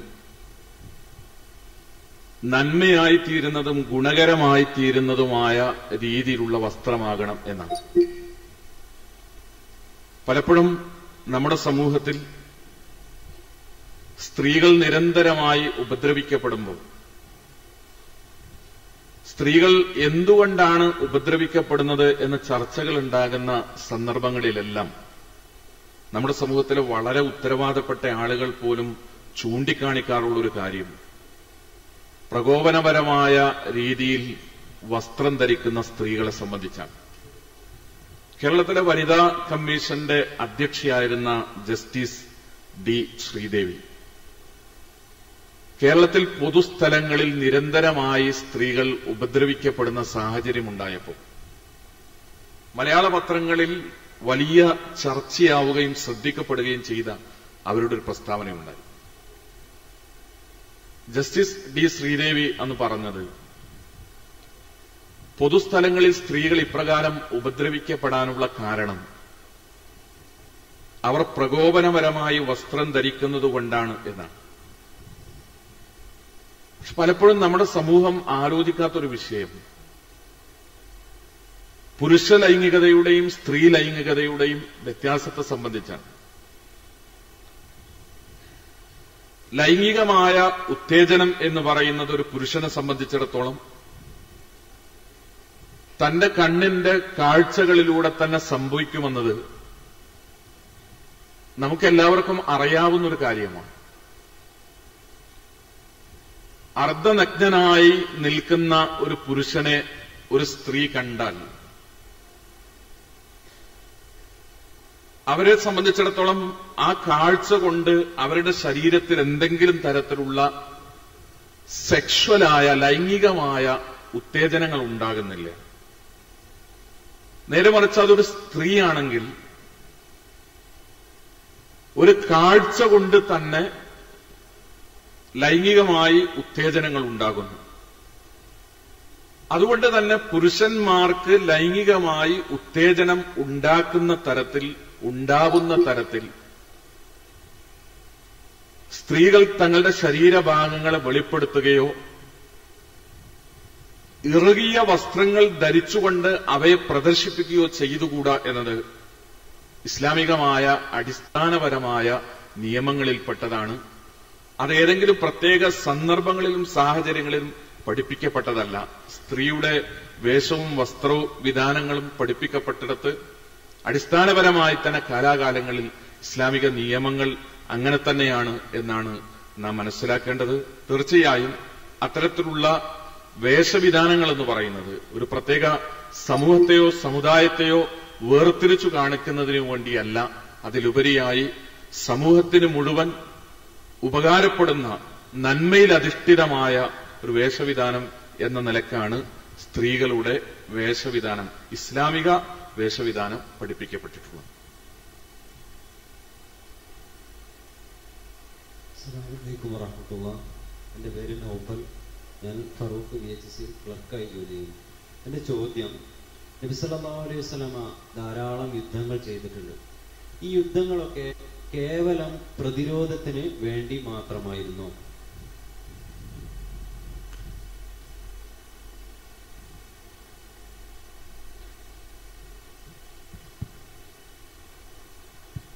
റസൂലുള്ളാഹി സ്വല്ലല്ലാഹു അലൈഹി വസല്ലം തങ്ങൾ ഒരുപാട് യുദ്ധങ്ങൾ ചെയ്തിട്ടുണ്ട്. ആ യുദ്ധങ്ങളെല്ലാം കേവല പ്രതിരോധത്തിനു വേണ്ടി മാത്രമായിരുന്നു എന്നതാണ്. ഇസ്ലാമിക ചരിത്രത്തിൽ മുഹമ്മദ് മുസ്തഫ റസൂലുള്ളാഹി സ്വല്ലല്ലാഹു അലൈഹി വസല്ലമയുടെ കാലഘട്ടത്തിൽ തന്നെ സായുധമായ പോരാട്ടങ്ങൾ, ആയുധമെടുത്തുകൊണ്ടുള്ള അനേകം നീക്കങ്ങൾ, സൈനിക നീക്കങ്ങൾ ഇസ്ലാമിക ചരിത്രത്തിൽ ഉണ്ടായിട്ടുണ്ട്.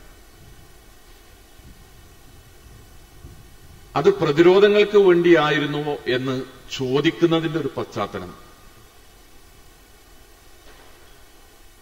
പലപ്പോഴും ഇസ്ലാം ലോകത്ത് വ്യാപിച്ചതും പ്രചരിപ്പിക്കപ്പെട്ടതും ലോകത്ത് ഇസ്ലാമിന് സ്വാധീനമുണ്ടായതും ലോകത്തിന്റെ വിവിധ പ്രദേശങ്ങളിലേക്ക് ഇസ്ലാം കടന്നു ചെന്നതും ആയുധങ്ങളിലൂടെയും പോരാട്ടങ്ങളിലൂടെയുമാണ് എന്ന് പറഞ്ഞു വെക്കാനാണ്. ഇസ്ലാമിക ചരിത്രത്തിലെ യുദ്ധങ്ങൾ ഓരോന്നിനെയും നാം പരിശോധിച്ചു നോക്കിയാൽ വളരെ കൃത്യമായി ശത്രുക്കളാൽ നിരന്തരം ഉപദ്രവിക്കപ്പെടുകയും മർദ്ദിക്കപ്പെടുകയും ചെയ്ത സന്ദർഭങ്ങളിലാണ് ഇസ്ലാമിക ചരിത്രത്തിലെ സൈനിക നീക്കങ്ങൾ ഉണ്ടായത് എന്ന് നമുക്ക് കാണാൻ കഴിയും. ഇസ്ലാമിക ചരിത്രത്തിലെ യുദ്ധങ്ങളെ ചൂണ്ടിക്കാണിച്ചുകൊണ്ട് രണ്ട് രൂപത്തിലാണ് ഇസ്ലാം വിമർശിക്കപ്പെടാറുള്ളത്. ഒന്ന്, ഇസ്ലാമിക ചരിത്രത്തിൽ ഉണ്ടായ ഈ യുദ്ധങ്ങളാണ് ഇസ്ലാമിനെ ജനങ്ങൾക്കിടയിൽ പ്രചരിപ്പിച്ചത് എന്ന് പറയുന്നതിനു വേണ്ടി ഇസ്ലാമിക ചരിത്രത്തിലെ യുദ്ധങ്ങൾ ഉദ്ധരിക്കപ്പെടാറുണ്ട്. രണ്ടാമത്തൊരു കാര്യം, മുസ്ലിം സമുദായത്തെ സംബന്ധിച്ചിടത്തോളം പീഡനങ്ങളും മർദ്ദനങ്ങളും പ്രയാസങ്ങളും ഉണ്ടാകുന്ന സമയത്ത് സ്വഹാബികൾ യുദ്ധങ്ങളിലൂടെ പ്രതികരിച്ചതുപോലെ നമുക്കെന്തുകൊണ്ട് പ്രതികരിച്ചുകൂടാ എന്ന് ചോദിക്കാനും ഇസ്ലാമിക ചരിത്രത്തിലെ യുദ്ധങ്ങൾ ഉദ്ധരിക്കപ്പെടാറുണ്ട്. നമ്മളിവിടെ ഈ രണ്ട് വിഷയത്തിലും മനസ്സിലാക്കേണ്ടുന്ന അടിസ്ഥാനപരമായ ചില കാര്യങ്ങൾ, ഇസ്ലാമിനെ സംബന്ധിച്ചിടത്തോളം ലോകത്ത് ശക്തമായ പ്രബോധന പ്രവർത്തനങ്ങളിലൂടെയാണ് എക്കാലഘട്ടത്തിലും റസൂലുള്ളാഹി സ്വല്ലല്ലാഹു അലൈഹി വസല്ലമയുടെ കാലഘട്ടത്തിലായിരുന്നാലും അതിനുശേഷം ലോകത്തെ ഇസ്ലാമിക പ്രചാരണത്തിന്റെ ചരിത്രം പരിശോധിച്ചാലും അവിടങ്ങളിലെല്ലാം ആയുധം കൊണ്ട് കടന്നു ചെന്നു എന്നതിനേക്കാളേറെ ഇസ്ലാം അതിന്റെ ആദർശം കൊണ്ടാണ് ലോകത്തെവിടെയും കടന്നു ചെന്നത്. ഇസ്ലാമിക ഭടന്മാർ വാളുകൾ ഉയർത്തിപ്പിടിക്കുകയും വാളുകളുടെ സീൽക്കാര ശബ്ദങ്ങൾ കേട്ട് ഭയചകിതരായി ഓടിക്കൂടിയ ആളുകൾ ഷഹാദത്ത് കലിമ ചെല്ലുകയും ചെയ്താണ് ലോകത്ത് ഇസ്ലാം പ്രചരിപ്പിക്കപ്പെട്ടത് എന്ന ഇസ്ലാമിന്റെ എതിർപക്ഷത്ത് ശത്രുപക്ഷത്ത് നിൽക്കുന്ന ആളുകളുടെ നിരന്തരമായ പ്രചരണങ്ങൾ. ഇസ്ലാമിക ചരിത്രത്തിൽ യുദ്ധമുണ്ടായിട്ടില്ല എന്നൊരിക്കലും നാം പറയാറില്ല. ഇസ്ലാമിക ചരിത്രത്തിൽ യുദ്ധമുണ്ടായി എന്ന് മാത്രമല്ല, ഇസ്ലാമിക ചരിത്രത്തിൽ ഉണ്ടായ യുദ്ധങ്ങളെല്ലാം അത് കൃത്യമായി പരിശുദ്ധ ഖുർആനിലും പ്രവാചക തിരുമേനി സല്ലല്ലാഹു അലൈഹി വസല്ലം തങ്ങളുടെ ഹദീസുകളിലും അടക്കം രേഖപ്പെടുത്തപ്പെടുകയും ചെയ്ത ചരിത്രപരമായ വസ്തുതകളാണ്. നേരത്തെ ഇവിടെ സൂചിപ്പിക്കപ്പെട്ടതുപോലെ അഹിംസയിൽ അധിഷ്ഠിതമായ, ആയുധമെടുക്കാത്ത, സായുധമായി ആരെങ്കിലും ഇങ്ങോട്ട് ആക്രമിച്ചാലും അതിനെതിരെ നിരായുധമായി പ്രതികരിക്കുന്ന അഹിംസയുടെ ആദർശം ഇസ്ലാം ഒരിക്കലും ലോകത്തെ പഠിപ്പിക്കുന്നില്ല. അഹിംസ കൊണ്ട് ലോകത്തൊരിക്കലും ഒരാദർശത്തിനും നിലനിൽക്കാനാവില്ല എന്നതുകൊണ്ട് തന്നെയാണ് അഹിംസ ഇസ്ലാമിനെ സംബന്ധിച്ചിടത്തോളം ഒരായുധമായി, ഒരാദർശമായി മാറാത്തത് എന്നുകൂടി നാം മനസ്സിലാക്കണം. ഇസ്ലാം അല്ലെങ്കിൽ മുസ്ലിം സമുദായം ആക്രമിക്കപ്പെട്ട സന്ദർഭങ്ങളിലൊക്കെ ഇവിടെ നാം മനസ്സിലാക്കേണ്ടത് ഇസ്ലാമിക ചരിത്രത്തിലുണ്ടായ യുദ്ധങ്ങളെല്ലാം ഒരു ഇസ്ലാമിക രാഷ്ട്രമായി മുസ്ലിങ്ങൾ രൂപപ്പെട്ടതിന് ശേഷമാണ്. പലപ്പോഴും മുസ്ലിം സമുദായം ഏറ്റവും അധികം പീഡനങ്ങൾക്കും മർദ്ദനങ്ങൾക്കും വിധേയമായത് എപ്പോഴാണ് എന്ന് ചരിത്രത്തോട് ചോദിച്ചാൽ നമുക്ക് കാണാൻ കഴിയുക പ്രവാചക തിരുമേനി സല്ലല്ലാഹു അലൈഹി വസല്ലമയുടെ ചരിത്രത്തിലെ മക്ക കാലഘട്ടത്തിലാണ്. അവിടെ റസൂലുള്ളാഹി സ്വല്ലല്ലാഹു അലൈഹി വസല്ലമയുടെ സ്വഹാബികൾക്ക് അനുഭവിക്കേണ്ടി വന്ന അതികഠിനമായ മർദ്ദനങ്ങളും പീഡനങ്ങളും പ്രയാസങ്ങളും എനിക്ക് നിങ്ങൾക്കും അറിയാവുന്ന ചരിത്രത്തിന്റെ വാചാലമായ അനേകം ഏടുകൾ മാരകമായ പീഡനങ്ങളുടെ ക്രൂരമായ മർദ്ദനങ്ങളുടെ മുമ്പിൽ എപ്പോഴാണ് നമുക്ക് സഹായമുണ്ടാവുക എന്ന് വിലപിച്ച അനുചരന്മാർ റസൂലുള്ളാഹി സ്വല്ലല്ലാഹു അലൈഹി വസല്ലമയുടെ അനുയായികൾ. അവിടെയെല്ലാം ആവർത്തിച്ച് തന്റെ അനുചരന്മാർക്ക് റസൂലുള്ളാഹി സ്വല്ലല്ലാഹു അലൈഹി വസല്ലം ഓതിക്കേൾപ്പിച്ചത് ക്ഷമിക്കാനും സഹിക്കാനും പ്രപഞ്ചരക്ഷിതാവിന്റെ അടുക്കൽ നിന്ന് പ്രതിഫലം മോഹിക്കാനുമാണ്. ഞാനിവിടെ കൃത്യമായി പറയാൻ ആഗ്രഹിക്കുന്ന ഒരു കാര്യം, മുസ്ലിം സമുദായത്തിന് പീഡനമുണ്ടാകുമ്പോഴെല്ലാം സായുധമായി പ്രതികരിക്കണം എന്ന് ഇസ്ലാമിക ചരിത്രത്തിൽ നടന്ന യുദ്ധങ്ങളൊന്നും പഠിപ്പിക്കുന്നില്ല. അങ്ങനെ ആയിരുന്നുവെങ്കിൽ ഇസ്ലാമിക ചരിത്രത്തിൽ യുദ്ധമുണ്ടാകേണ്ടത് പ്രവാചക തിരുമേനി സല്ലല്ലാഹു അലൈഹി വസല്ലമയുടെ മക്ക കാലഘട്ടത്തിലായിരുന്നു. പലപ്പോഴും ഇത് പറയുമ്പോൾ മക്ക കാലഘട്ടത്തിൽ മുസ്ലിം സമുദായത്തിലെ ഏതെങ്കിലും ഓരോ ഒറ്റയും തെറ്റയും തിരിഞ്ഞ് വ്യക്തികളാണ് ആക്രമിക്കപ്പെട്ടതെന്നും ഒരു സമുദായം എന്ന നിലയ്ക്ക് ഒരുമിച്ച് മുസ്ലിം സമുദായത്തിന്റെ അസ്തിത്വം ചോദ്യം ചെയ്യപ്പെടുന്ന സാഹചര്യം മക്ക ജീവിതത്തിൽ ഉണ്ടായില്ല എന്നും അതുകൊണ്ടാണ് മക്ക കാലഘട്ടത്തിൽ യുദ്ധമുണ്ടാകാതിരുന്നത് എന്നും വിശദീകരിക്കുന്ന ആളുകളുണ്ട്. നമുക്ക് കാണാം ശഅബ് അബീ ത്വാലിബിൽ റസൂലുള്ളാഹി സ്വല്ലല്ലാഹു അലൈഹി വസല്ലമയും സ്വഹാബത്തും ഒന്നടങ്കം ഉപരോധിക്കപ്പെടുകയാണ്.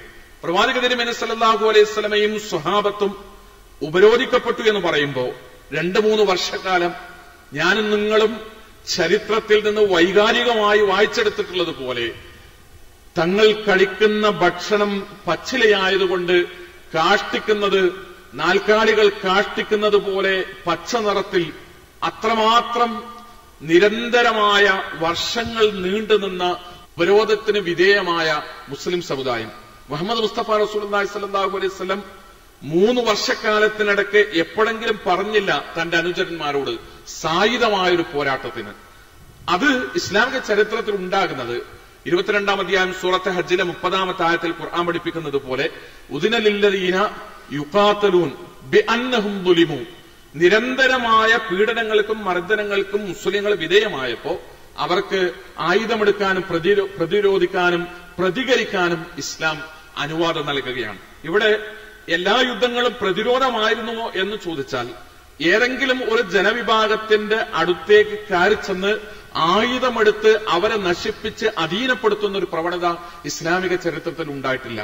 ഇസ്ലാമിക രാഷ്ട്രം രൂപപ്പെട്ട് ഒരു ഭരണാധികാരിയുടെ കീഴിൽ മുസ്ലിങ്ങൾ ജീവിക്കുമ്പോൾ ആ രാഷ്ട്രത്തിനെതിരെ പടനയിക്കുന്ന പ്രവണതകൾ ഉണ്ടായപ്പോ അവിടെയാണ് ഇസ്ലാമിക ചരിത്രത്തിൽ യുദ്ധങ്ങൾ ഉണ്ടായതായി, മുസ്ലിങ്ങൾ യുദ്ധങ്ങൾ നയിച്ചതായി നമുക്ക് കാണാൻ കഴിയുക. നാം ഇന്ന് ജീവിക്കുന്ന സമൂഹത്തിൽ പലപ്പോഴും ഈ യുദ്ധങ്ങളെ തെളിവായി പറഞ്ഞുകൊണ്ട് ആ യുദ്ധങ്ങളെ എടുത്തുദ്ധരിച്ചുകൊണ്ട് നമുക്കും അതുപോലെ പ്രതികരിച്ചുകൂടെ എന്ന് ചോദിക്കുന്ന ആളുകൾ പലപ്പോഴും നമ്മുടെ സമൂഹത്തിലുണ്ട്. നമുക്കറിയാം, നേരത്തെ ഇവിടെ സൂചിപ്പിക്കപ്പെട്ടതുപോലെ മുസ്ലിം സമുദായം എന്താകണം എന്ന് ശത്രുവിന് കൃത്യമായ അജണ്ടയുണ്ട്. മുസ്ലിം സമുദായം നാളെ എങ്ങനെയാണ് പ്രതികരിക്കേണ്ടത് എന്ന് നാം ചിന്തിക്കുന്നതിനേക്കാളേറെ പ്രാധാന്യത്തോടെ, മുസ്ലിങ്ങൾ ആലോചിക്കുന്നതിനേക്കാളേറെ പ്രാധാന്യത്തോടുകൂടെ ഇസ്ലാമിന്റെ, മുസ്ലിമിന്റെ ശത്രു ആലോചിക്കുന്നുണ്ട്, ആസൂത്രണം ചെയ്യുന്നുണ്ട്. സമാധാനത്തോടുകൂടെ പ്രതികരിക്കുന്ന, ശാന്തമായി പ്രതികരിക്കുന്ന, വിവേകത്തോടുകൂടെ പ്രതികരിക്കുന്ന മുസ്ലിമിനെ ശത്രുക്കൾക്ക് ആവശ്യമില്ല.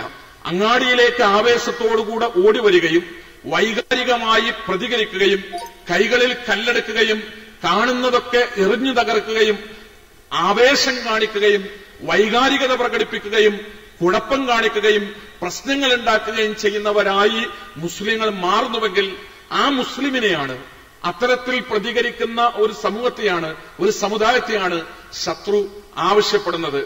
ഏതെങ്കിലും തരത്തിൽ ശാന്തമായി മുസ്ലിം സമുദായം ജീവിക്കുന്നു എന്ന് തോന്നിയാൽ അവർക്കിടയിലേക്ക് പുതിയ പുതിയ അജണ്ടകൾ കയറി വരും. വൈകാരികമായി നമ്മൾ ഇളക്കിവിടാവുന്ന, വൈകാരികമായി മുസ്ലിമിനെ വേദനിപ്പിക്കാവുന്ന, ശാന്തമായി ഇരിക്കാൻ മുസ്ലിമിനെ അനുവദിക്കാത്ത, ആവേശത്തോടുകൂടെ അങ്ങാടിയിലേക്ക് ഇറങ്ങി വരണം എന്ന് മുസ്ലിമിനെ നിർബന്ധിക്കുന്ന തരത്തിൽ, ആ രൂപത്തിൽ ആസൂത്രണങ്ങൾ ഉണ്ടാകും, അജണ്ടകൾ ഉണ്ടാകും. ആ ആസൂത്രണങ്ങൾ ഒരുപക്ഷെ കാർട്ടൂണുകളായി പ്രത്യക്ഷപ്പെടും, അതല്ലെങ്കിൽ സിനിമകളായി പ്രത്യക്ഷപ്പെടും, അതല്ലെങ്കിൽ ചോദ്യപേപ്പറായി പ്രത്യക്ഷപ്പെടും, അതല്ലെങ്കിൽ പുസ്തകങ്ങളായി പ്രത്യക്ഷപ്പെടും. ഏത് രൂപത്തിൽ ഈ അജണ്ടകളുമായി കടന്നുവരുന്നവരും ലക്ഷ്യം വെക്കുന്നത് ശാന്തമായി പ്രതികരിക്കുന്ന, വിവേകത്തോടുകൂടെ കാര്യങ്ങളെ കൈകാര്യം ചെയ്യുന്ന, കിട്ടുന്ന അവസരങ്ങളെ ആളുകളെ വിളിച്ചുകൂട്ടി എന്താണ് കൃത്യമായി ഇസ്ലാം എന്ന് പറയാൻ ശ്രമിക്കുന്ന തരത്തിലുള്ള ബുദ്ധിപരമായ ഇടപെടലുകൾ നമ്മളുടെ ഭാഗത്തുനിന്ന് ശത്രു ആഗ്രഹിക്കുന്നേയില്ല.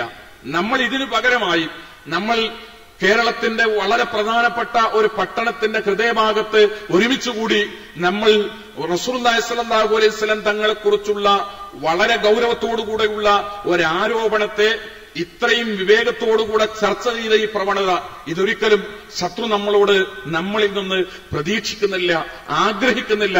ഇതല്ല അവർ സ്വാഭാവികമായും സ്വപ്നം കാണുന്നത്.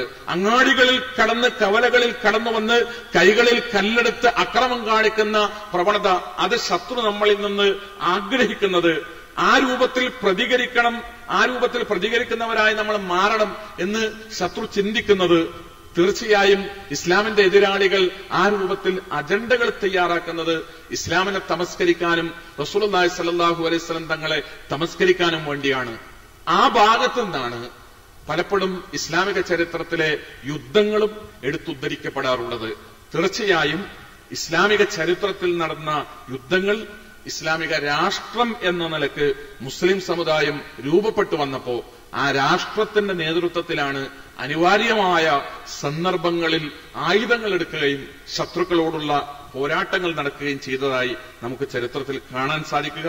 അതേതെങ്കിലും തരത്തിൽ മുസ്ലിം സമുദായത്തിൽ, ഒരു രാജ്യത്ത് ജീവിക്കുന്ന മുസ്ലിങ്ങൾക്ക് ഏതെങ്കിലും തരത്തിലുള്ള മുസ്ലിം കൂട്ടായ്മകൾക്ക്, മുസ്ലിം ആൾക്കൂട്ടങ്ങൾക്ക് ഏതെങ്കിലും തരത്തിലുള്ള പ്രശ്നങ്ങൾ ഉണ്ടാകുമ്പോൾ പ്രതികരിക്കാനുള്ള രീതിശാസ്ത്രം എന്ന നിലക്കല്ല ഇസ്ലാമിക ചരിത്രത്തിലെ യുദ്ധങ്ങൾ പഠിപ്പിക്കപ്പെട്ടത്.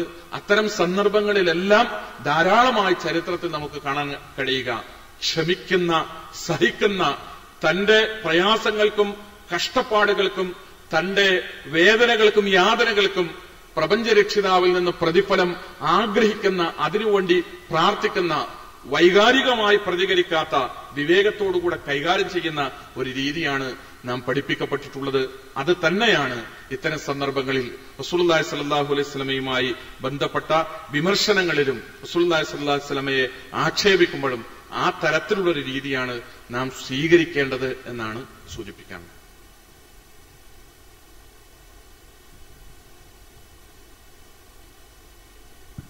ശ്രദ്ധിക്കുക. KL7S9657 മാരുതി 800 യഥാസ്ഥാനത്ത് നിന്ന് മാറ്റിക്കൊടുക്കണമെന്ന് അറിയിക്കുകയാണ്. KL11 R7821 ആ വാഹനവും ഒന്ന് യഥാസ്ഥാനത്ത് നിന്ന് മാറ്റിക്കൊടുക്കണമെന്ന് അഭ്യർത്ഥിക്കുന്നു. അസ്സലാമു അലൈക്കും. വീക്ഷണത്തെ കുറിച്ച് സാർ ഇവിടെ പറഞ്ഞിരുന്നു. അഡ്രസ് ജാബിറാണ്. എൻ്റെ പേര് ജാബിർ, ചേവായൂരാണ് വീട്. വീഡിയോഗ്രാഫറാണ്, സ്റ്റുഡിയോ. വീക്ഷണത്തെ കുറിച്ച് പറഞ്ഞു, ഓരോ വ്യക്തികളുടെ വീക്ഷണത്തെ കുറിച്ച് ആ കുഴപ്പമാണെന്ന് നിങ്ങളൊരു ഫാർമസിയിൽ ജോലി ചെയ്യുന്ന ഒരു വ്യക്തിയെ കുറിച്ച് സോറിയുടെ മുന്നേ ഇവിടെ പറഞ്ഞിരുന്നു. എന്റെ വീക്ഷണത്തെ കുറിച്ച് പറയുകയാണെങ്കിൽ, എന്റെ ഉപ്പേനെ കുറിച്ച് ആരെങ്കിലും എന്തെങ്കിലും മോശമായി ചിത്രീകരിക്കുന്നത്, ഉപ്പയെ കുറിച്ചും ഉമ്മയെ കുറിച്ചും മോശമായി ചിത്രീകരിക്കുന്നത് എന്നെ സംബന്ധിച്ചിടത്തോളം അത് എന്നെ നിന്ദിക്കുന്നതിന് തുല്യമായിട്ടാണെന്ന് ഞാൻ കണക്കാക്കുന്നു. അങ്ങനെയെങ്കിൽ റസൂലിന്റെ ഉമ്മയും ഉപ്പയും സ്വർഗത്തിലാണോ, അല്ലെങ്കിൽ എന്തുകൊണ്ട് എന്നതാണ് പ്രശ്നം.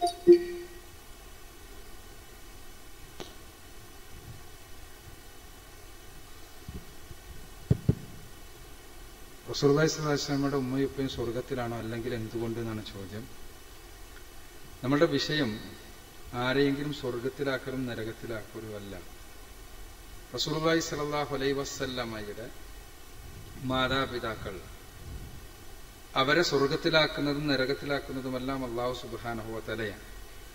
മാതാപിതാക്കളെ മാത്രമല്ല, നമ്മളെ എല്ലാവരെയും. ഇവിടെ വീക്ഷണങ്ങളും അതും തമ്മിൽ യാതൊരു ബന്ധവുമല്ല. നേരത്തെ പറഞ്ഞ വിഷയം അതല്ല. ഞങ്ങൾ അതിനെ ഇങ്ങനെ വളച്ചൊടിച്ചിട്ട് ഇങ്ങനെ അങ്ങോട്ട് ഇതിലേക്ക് കെട്ടിക്കുന്നു.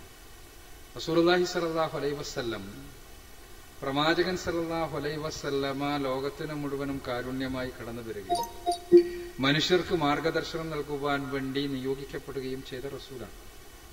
ആ റസൂൽ പ്രവാചകന്റെ മാതാപിതാക്കളെ സ്വർഗത്തിലാണോ നരകത്തിലാണോ എന്ന വിഷയത്തിൽ വല്ലതും പറഞ്ഞിട്ടുണ്ടെങ്കിൽ ആ പറഞ്ഞത് സത്യമാണ് എന്ന് വിശ്വസിക്കുന്നത് പ്രവാചകൻ സല്ലല്ലാഹു അലൈഹി വസല്ലമയോടുള്ള സ്നേഹം കൊണ്ടാണ്, അല്ലാതെ പ്രവാചകനെ വെറുത്തുകൊണ്ടല്ല, പ്രവാചകനെ എതിർത്തുകൊണ്ടല്ല. റസൂലുള്ളാഹി സ്വല്ലല്ലാഹു അലൈഹി വസല്ലമയുടെ മാതാപിതാക്കളെ കുറിച്ച് ഉള്ള പ്രവാചകൻ സല്ലല്ലാഹു അലൈഹി വസല്ലമയുടെ ചില പരാമർശങ്ങളിൽ അവർക്ക് യഥാർത്ഥത്തിൽ അള്ളാഹുവിന്റെ ഹിദായത്ത് ലഭിച്ചിട്ടില്ല എന്ന രൂപത്തിലുള്ള പരാമർശം നമുക്ക് കാണാൻ കഴിയും. ആ പരാമർശങ്ങൾ സ്വഹീഹായ ഹദീസുകളിൽ വന്നിട്ടുണ്ട്. അത് പ്രചരിപ്പിക്കലല്ല നമ്മുടെ ഉദ്ദേശം. മറിച്ച് പ്രവാചകൻ സല്ലല്ലാഹു അലൈഹി വസല്ലമ നമ്മെക്കുറിച്ച് പറഞ്ഞത് സത്യമാകുന്നത് പോലെ, റസൂലുള്ളാഹി സ്വല്ലല്ലാഹു അലൈഹി വസല്ലമ ആരെക്കുറിച്ച് പറഞ്ഞതും സത്യമാകുന്നത് പോലെ, റസൂലുള്ളാഹി സ്വല്ലല്ലാഹു അലൈഹി വസല്ലമ അവരുടെ അദ്ദേഹത്തിന്റെ മാതാപിതാക്കളെ കുറിച്ച് പറഞ്ഞതും തീർച്ചയായും സത്യമാകും. എന്നാൽ അത് പ്രചരിപ്പിക്കുന്നതിന് വേണ്ടിയുള്ള ഒരു പ്രോഗ്രാമല്ല ഇത്. അത് പ്രചരിപ്പിക്കലല്ല നമ്മുടെ പണി. അതിന്റെ ഉത്തരം ഒന്നും കൂടി ക്ലിയർ ആക്കുകയാണെങ്കിൽ മനസ്സിലാവും. നരകത്തിൽ ആണോ അല്ലയോ, ആണ് എങ്കിൽ അല്ല എങ്കിൽ എന്തുകൊണ്ട്? ഒരു കഴിഞ്ഞു. റസൂലുള്ളാഹി സ്വല്ലല്ലാഹു അലൈഹി വസല്ലമയുടെ മാതാപിതാക്കൾ നരകത്തിലാണോ അല്ല എന്നാണ് ചോദ്യം. അതിന്റെ ഉത്തരം ആരും നരകത്തിലാണോ സ്വർഗത്തിലാണോ എന്ന് പറയാൻ എനിക്ക് കഴിയില്ല എന്നാണ്. ആരും നരകത്തിലോ സ്വർഗത്തിലോ എന്ന് പറയലല്ല എന്റെയോ മുസ്ലിങ്ങളുടെയോ പണി. മറിച്ച് റസൂലുള്ളാഹി സ്വല്ലല്ലാഹു അലൈഹി വസല്ലമ ഞാൻ പറഞ്ഞു കഴിഞ്ഞു, റസൂലുള്ളാഹി സ്വല്ലല്ലാഹു അലൈഹി വസല്ലമയുടെ മാതാപിതാക്കളെ കുറിച്ച് അവർക്ക് ഹിദായത്ത് ലഭിച്ചിട്ടില്ല എന്ന രൂപത്തിൽ ഉള്ള ചില പരാമർശങ്ങൾ നടത്തിയതായി സ്വഹീഹായ ഹദീസുകളിൽ വന്നിട്ടുണ്ട്. ആ ഹദീസുകളിൽ വന്നത് ആരാണെങ്കിലും, എന്റെ സുഹൃത്താണെങ്കിലും, ഇബ്രാഹിം നബി അലൈഹി സ്വലാത്തു വസ്സലാമിന്റെ പിതാവിനെ കുറിച്ച് അദ്ദേഹത്തിന് ഹിദായത്ത് ലഭിച്ചിട്ടില്ല എന്ന് പരിശുദ്ധ ഖുർആൻ തന്നെ വ്യക്തമാക്കുന്നതാണ്. അതേപോലെ തന്നെ ലൂത്ത് നബി അലൈഹി സ്വലാത്തു വസ്സലാമിന്റെ, നൂഹ് നബി അലൈഹി സ്വലാത്തു വസ്സലാമിന്റെ മാതാപിതാക്കൾ അവർക്ക് ഭാര്യമാർക്ക് ഹിദായത്ത് ലഭിച്ചിട്ടില്ല എന്ന് പരിശുദ്ധ ഖുർആൻ വ്യക്തമാക്കുന്ന കാര്യമാണ്. അതേപോലെ നൂഹ് നബി അലൈഹി സ്വലാത്തു വസ്സലാമിന്റെ പുത്രൻ ഹിദായത്ത് ലഭിക്കാതെയാണ് മരണപ്പെട്ടത് എന്ന് പരിശുദ്ധ ഖുർആൻ വ്യക്തമാക്കുന്ന കാര്യമാണ്. എന്തുകൊണ്ടാണ് അവർ ഹിദായത്ത് ലഭിക്കാതെയാണ് മരണപ്പെട്ടത് എന്ന് നമ്മൾ വിശ്വസിക്കുന്നത് എന്ന ചോദ്യത്തിന് ഉത്തരം അത് പരിശുദ്ധ ഖുർആൻ പറയുന്നത് കൊണ്ടാണ്, ഖുർആൻ അള്ളാഹുവിന്റെ വചനമായതുകൊണ്ടാണ്. ഇതേപോലെ റസൂലുള്ളാഹി സ്വല്ലല്ലാഹു അലൈഹി വസല്ലമയെ സംബന്ധിച്ചിടത്തോളം പ്രവാചകന്റെ മാതാപിതാക്കൾ അവർക്ക് ഹിദായത്ത് ലഭിച്ചിട്ടില്ല എന്ന രൂപത്തിൽ ഉള്ള റസൂലുള്ളാഹി സ്വല്ലല്ലാഹു അലൈഹി വസല്ലമയുടെ ചില വചനങ്ങൾ സ്വഹീഹായ ഹദീസ് ഗ്രന്ഥങ്ങളിൽ രേഖപ്പെടുത്തപ്പെട്ടിട്ടുണ്ട്. അവർ നരകത്തിലോ സ്വർഗത്തിലോ എന്നത് അള്ളാഹു തീരുമാനിക്കുന്ന കാര്യമാണ്. നിങ്ങൾ സ്വർഗത്തിലോ നരകത്തിലോ എന്ന് പറയാൻ പറ്റാത്തതുപോലെ, ഞാൻ സ്വർഗത്തിലോ നരകത്തിലോ എന്ന് പോലും എനിക്ക് പറയാൻ പറ്റാത്തതുപോലെ, നമ്മൾക്ക് റസൂലുള്ളാഹി സ്വല്ലല്ലാഹു അലൈഹി വസല്ലം വേറെടുത്ത് പറഞ്ഞ ആളുകൾ സ്വർഗത്തിലാണ് എന്നല്ലാതെ പ്രവാചകൻ പേരെടുത്ത് പറഞ്ഞ ആളുകളല്ലാത്തവരെ കുറിച്ചും നമുക്ക് പറയാൻ പറ്റാത്തതുപോലെ ആരെക്കുറിച്ചും നമ്മൾ നരകത്തിലാണോ സ്വർഗത്തിലാണോ എന്ന് പറയുന്നില്ല. എന്നാൽ പ്രവാചകൻ പറഞ്ഞിട്ടുണ്ടെങ്കിൽ അത് സത്യമായിരിക്കും. റസൂലുള്ളാഹി സ്വല്ലല്ലാഹു അലൈഹി വസല്ലം പറഞ്ഞതായി ചില ഹദീസ് ഗ്രന്ഥങ്ങളിൽ വന്നിട്ടുണ്ട്. അതാണ് ഞാൻ പറഞ്ഞത്. ആ ചോദ്യത്തിനുള്ള ഉത്തരം അവസാനിക്കുന്നു. സഹോദരന്മാരുടെ ഭാഗത്തുനിന്ന് അവർക്ക് ചോദ്യം ചോദിക്കാൻ അവസരമില്ലാത്തതുകൊണ്ട് ഒരു ചോദ്യം എഴുതി തന്നിരിക്കുകയാണ്.